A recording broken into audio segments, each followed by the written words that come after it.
वो निकल गया मेरे रास्ते से इस कदर, जैसे कि वो मुझे पहचानता ही नहीं। वो निकल गया मेरे रास्ते से इस कदर, जैसे कि वो मुझे पहचानता ही नहीं। अमन हम खाए हैं मेरे इस दिल ने, कितना जख्म खाए हैं मेरे इस दिल ने, फिर भी उस बेवफा मानता ही नहीं, बेवफा मानता ही नहीं।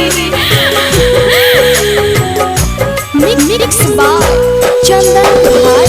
इतना गुनाह जानो हमर न रोहे, जितना तू मेरा के साजा हो दिहला। इतना गुनाह जानो हमर न रोहे, जितना तू मेरा के साजा हो दिहला।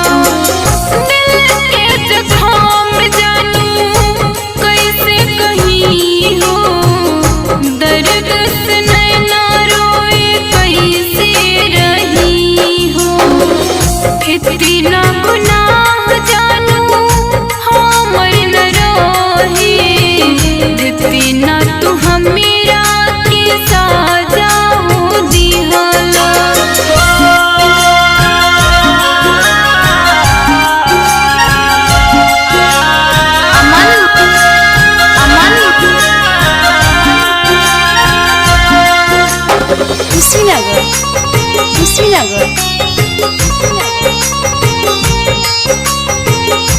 सबरंग डिजिटल रिकॉर्डिंग स्टूडियो संग्राम। जाने हो तू है हमार, यही बात कही के मुकर गइल तू।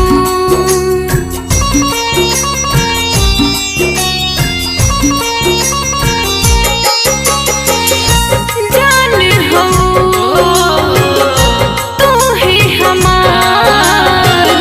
यही बात कही के मुकर गइल तू। सोची सोची अखिया से नीर हमर बोहे, दिल टूट गइल फिर भी बेवफा न बोहे।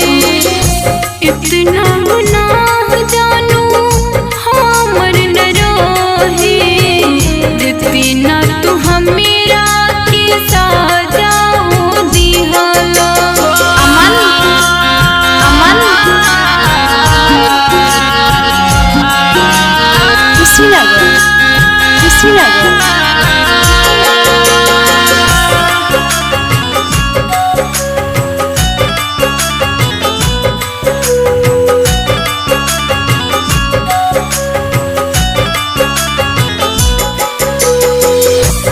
सबरंग डिजिटल रिकॉर्डिंग स्टूडियो संग्राम।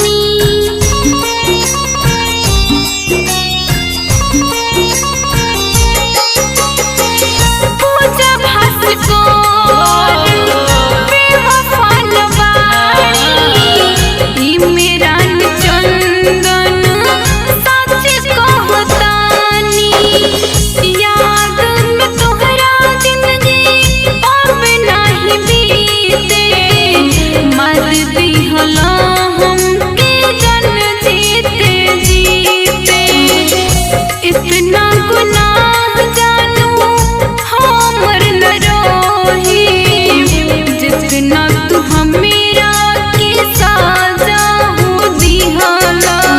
सबरंग डिजिटल रिकॉर्डिंग स्टूडियो संग्राम।